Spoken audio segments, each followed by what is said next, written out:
ఉన్న బంగారాన్ని విడిపించి ఆ రోజు ఆన్లైన్ రేటుకే మేము కొంటాం. Sharma gold company. సదాశివ సమారంభాం శంకరాచార్య మధ్యమాం అస్మదాచార్య పర్యంతం వందే గురు పరంపరాం. ఆదిత్యాయ చ సోమాయ మంగళాయ బుధాయ చ గురు శుక్ర శనిభ్యశ్చ రాహవే కేతవే నమః. శృంగేరి జగద్గురు పీఠాధిపతులకి, కంచి పీఠాధిపతులకి నమస్కారములు తెలియజేసుకుంటూ కార్యక్రమాన్ని ప్రారంభిద్దాం. ఈ మార్చి నెల 16వ తారీఖు నుంచి 31వ తారీఖు వరకు 12 రాశులలో జన్మించినటువంటి వారికి ఏ విధంగా ఉండబోతుందో తెలుసుకునే ప్రయత్నం చేద్దాం. ముఖ్యంగా ఈ యొక్క గురువు వృషభ రాశిలో సంచారము, కుజుడు మిథున రాశిలో స్తంభించి సంచారము, అలాగే కేతువు కన్యా రాశిలో, మరియు శని భగవానుల వారు కుంభరాశిలో సంచారము. ఇక 12వ రాశి అయినటువంటి మీనరాశిలో శుక్రుడు, రాహువు, రవి, బుధుని యొక్క సంచార ప్రభావం వెరసి ఈ 12 రాశుల మీద ఈ నవగ్రహాల యొక్క ప్రభావం ఏ విధంగా ఉండబోతుంది, అలాగే మనము దైనందినటువంటి జీవితంలో భాగంగా 16వ తారీఖు నుంచి 31వ తారీఖు వరకు మంచి రోజులు ఏంటి, చెడ్డ రోజులు ఏంటి, ఏ రోజుల్లో ఖర్చు ఎక్కువగా ఉంటుంది, ఏ రోజుల్లో ఆదాయం ఎక్కువగా ఉంటుంది, ఏ రోజుల్లో అనుకున్నటువంటి పనులు పూర్తి చేసుకోగలుగుతారనే విషయాల గురించి క్లుప్తంగా తెలియజేసే ప్రయత్నం చేస్తాను. వీక్షించండి. ద్వాదశ రాశులలో భాగంగా మార్చి 16వ తారీఖు నుంచి 31వ తారీఖు వరకు ధనుస్సు రాశిలో జన్మించినటువంటి వారికి ఏ విధంగా ఉండబోతుందో తెలుసుకునే ప్రయత్నం చేద్దాం. ముఖ్యంగా ఈ యొక్క ధనుస్సు రాశిలో జన్మించినటువంటి వారికి గురువు అనుకూలంగా ఉన్నటువంటి సమయం. అంటే ప్రధానంగా గురువు ఎందుకు అనుకూలంగా ఉండబోతున్నాడు అంటే, భవిష్యత్ ఉగాది తర్వాత అంతా కూడా గురు మార్పు జరగబోతుంది, మంచి స్థితిగతులు అనేటువంటివి ఏర్పడబోతున్నాయి. అలాగే ఇక ధనుస్సు రాశి వారికి ఏంటి సంబంధించినటువంటి సమస్యలు ఏంటి అని అంటే, ముఖ్యంగా ఇప్పటి వరకు అనుకూలంగా ఉన్నటువంటి శని భగవానుల వారు ఇక 29వ తారీఖు నుంచి అర్ధాష్టమ శని దోషాన్ని కలగజేస్తున్నారు. తద్వారా కొన్ని ఇబ్బందికర పరిస్థితులు అనేటువంటివి ధనుస్సు రాశి వారు ఎదుర్కోక తప్పదు. పైగా షష్టగ్రహ కూటమి కూడా ఈ యొక్క ధనుస్సు రాశి వారికి తీవ్రమైనటువంటి ప్రభావాన్ని చూపబోతుంది. కాబట్టి జాగ్రత్తలు పాటించండి. గురువు అనుకూలంగా లేకపోయినా అనుకూలంగా చేసుకునే ప్రయత్నం కేవలం ఒకటే, పెద్దల్ని గౌరవించడం, దేవతా ఆరాధన చేయడం, గురువులని ఇబ్బంది పెట్టకూడదు. ఇది తెలుసుకోదగినటువంటి విషయం. అయితే కుజుడు యోగదాయకంగా ఉన్నటువంటి పరిస్థితి, అంటే సప్తమ స్థానంలో స్తంభించి ఉన్నాడు. కారణం వలన ఏమవుతుంది, మీ యొక్క జీవిత భాగస్వామి కావచ్చు, వ్యాపార భాగస్వామి కావచ్చు, మీ మీద పెత్తనం చెలాయించే అవకాశం ఎక్కువగా ఉంటుంది. కాబట్టి తగ్గి ఉండే ప్రయత్నం చేయండి. ధనుస్సు రాశిలో జన్మించినటువంటి వారు ఏమి ఇబ్బంది పడాల్సిన అవసరం లేదు.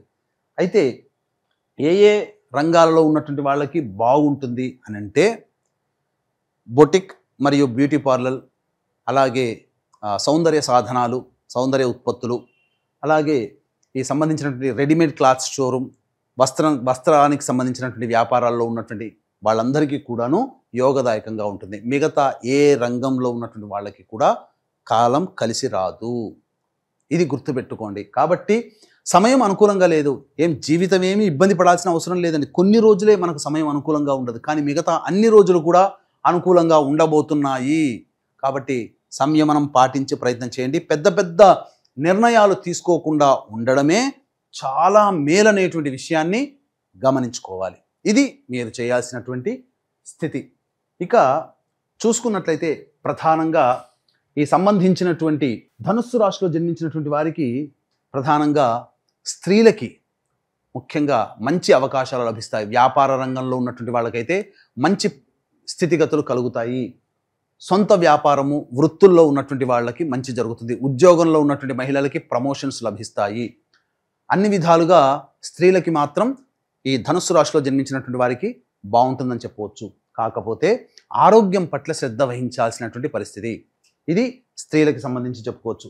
అయితే ఏ తర్వాత చెప్పుకొచ్చేది ఏంటంటే, ఈ యొక్క రాశిలో జన్మించినటువంటి వాళ్ళకి మాత్రం స్థానభ్రంశము కనబడుతుంది. అంటే గృహం మార్పు కానీ, స్థల మార్పు కానీ, ఉద్యోగ మార్పు కానీ ఏర్పడబోతుంది. కాబట్టి జాగ్రత్తలు పాటించండి. చాలా తెలివైన నిర్ణయం తీసుకుంటేనే మీరు జీవితంలో బాగుపడతారు. లేకపోతే ఒక్క నిర్ణయం జీవితం ఇబ్బంది పడే పరిస్థితికి వస్తుంది. కాబట్టి ఏదైనా ప్రధానమైన నిర్ణయం తీసుకునేటప్పుడు పెద్దవాళ్ళ యొక్క సలహా సూచనలు పాటించండి. ముఖ్యంగా మీరు చేస్తున్నటువంటి వృత్తి ఉద్యోగాలలో వ్యాపారాల్లో మార్పు చేయాలనుకుంటే మంచి పండితులని సంప్రదించి మీరు ప్రయత్నం చేసే అవకాశం చూసుకోండి. ఎందుకనంటే ఇది ఆషామాషి కాదు, జీవితంతో కూడుకున్న నిర్ణయం కాబట్టి మార్చవచ్చా, మారవచ్చా, లేదా ఇంకేదైనా సమయం కోసం వేచి చూడాలా అనే నిర్ణయం మీరు మంచి పండితుల ద్వారా తెలియచేసుకుంటే మంచి జరుగుతుంది. అలాగే ఈ యొక్క అర్ధాష్టమ శని ప్రభావం కూడా కొంత విపత్కర పరిస్థితులు, అంటే ముఖ్యంగా వాహన ప్రమాదాలు చోటు చేసుకునే అవకాశం కాబట్టి జాగ్రత్తలు పాటించండి. ఆరోగ్యం పట్ల కూడా శ్రద్ధ వహించండి. చికాకులు పెరుగుతాయి. ఇవన్నీ కూడా స్టార్టింగ్లో ఉంటాయి. శని ప్రభావం ఇంకా 2.5 సంవత్సరాల పాటు ఇబ్బంది పెట్టేటువంటిది కాబట్టి జాగ్రత్తలు పాటించండి. జూలై 8 వరకు తప్పదు.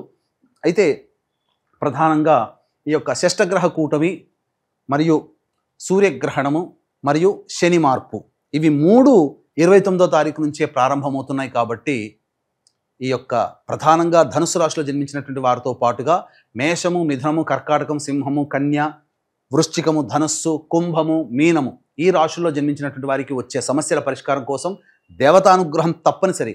కాబట్టి సమస్యల పరిష్కారం కోసం సర్వదోష నివారణ పూజల హోమాల్లో భాగంగా 29వ తారీఖు రోజున సాయంకాలం 6 గంటల తరువాత అనగా సూర్యాస్తమయం తర్వాత ప్రత్యంగిర, బగలాముఖి, వారాహి, అలాగే ధూమవతి, రాజశ్యామల హోమాలతో పాటు విద్య, వివాహ, ఉద్యోగ, దాంపత్య, అనారోగ్య సమస్యల నివారణకి విశేషమైనటువంటి పూజాది కార్యక్రమాలు, హోమాలు జరపబడుతున్నాయి. అవకాశం ఉన్న వాళ్ళు సాయంత్రం 5 గంటల లోపల 29వ తారీఖు రోజున 5 గంటల లోపల మీరు నమోదు చేసుకోవచ్చు. అలాగే 16 నుంచి 31వ తారీఖు వరకు ఏ విధంగా ఉండబోతుందో తెలుసుకుందాం. ముఖ్యంగా 16, 17, 18, 19వ తారీఖులో ఈ 4 రోజులు సంపూర్ణంగా ఆనందకరమైనటువంటి జీవితాన్ని పొందుతారు. రాని బాకీలు వసూలవుతాయి. ధనపరమైనటువంటి సమస్యలు పూర్తి చేసుకుంటారు. మీ పేరు ప్రతిష్టలు పెరుగుతాయి. 20, 21వ తారీఖుల్లో ప్రశాంతత లేని జీవితము, ఖర్చులు అధికంగా ఉంటాయి. ఏ పని చేయాలన్న ఆసక్తిగా ఉండదు. ఒక జిగ్జాగ్ లాగా ఉంటుందని చెప్పవచ్చు. 22, 23, 24 తారీఖుల్లో పెండింగ్లో ఉన్నటువంటి పనులన్నీ పూర్తి చేసుకుంటారు. అలాగే విందులు, వినోదాల్లో కుటుంబ సభ్యులతో ఆనందంగా, మిత్రులతో గడుపుతారు. ఒక బాధ్యతను పూర్తి చేసుకున్నామనే ఆనందంతో ఉంటారని చెప్పవచ్చు. 25, 26 తారీఖుల్లో కుటుంబ సభ్యులతో వాగ్వివాదాలు, కుటుంబపరంగా ఇబ్బందులు, సమస్యలు, ఖర్చులు అధికంగా ఉంటాయి. మీ మనస్సు చంచలంగా ఉంటుంది. ఏ పని యందు కూడాను ఆసక్తి ఉండదని చెప్పవచ్చు. ఇక 27, 28వ తారీఖులో కనుక చూసుకున్నట్లయితే ప్రధానంగా రాని బాకీలు వసూలవుతాయి. గత కొన్ని రోజులుగా, సంవత్సరాలుగా ఏవైనా మీకు పరిష్కారం కానటువంటి సమస్యలన్నీ కూడా 27, 28వ తారీఖులో పరిష్కారం అయ్యే అవకాశాలు గోచరమవుతున్నాయి.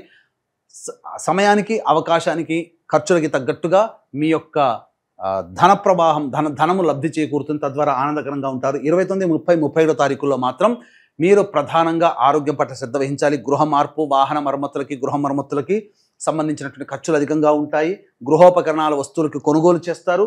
అలాగే వాహనం నడిపేటప్పుడు జాగ్రత్తలు, తల్లిగారి ఆరోగ్యం పట్ల కూడా శ్రద్ధ వహించాలి. ఏ తర్వాత చెప్పొచ్చేది ఏమిటంటే ధనుసు రాశిలో జన్మించినటువంటి వారికి ప్రధానముగా గృహానికి సంబంధించి, అలాగే ఉద్యోగ, వృత్తి, వ్యాపార సంబంధించినటువంటి విషయాల్లో ఎక్కువగా నష్టం వాటిల్లుతుంది. కాబట్టి ఈ నష్ట నివారణ కోసమే 29వ తారీఖు రోజున సూర్యగ్రహణం సందర్భంగా, షష్టగ్రహ కూటమి సందర్భంగా జరిగేటువంటి హోమాల్లో మీ గోత్రనామాలు నమోదు చేసుకునే ప్రయత్నం చేయండి.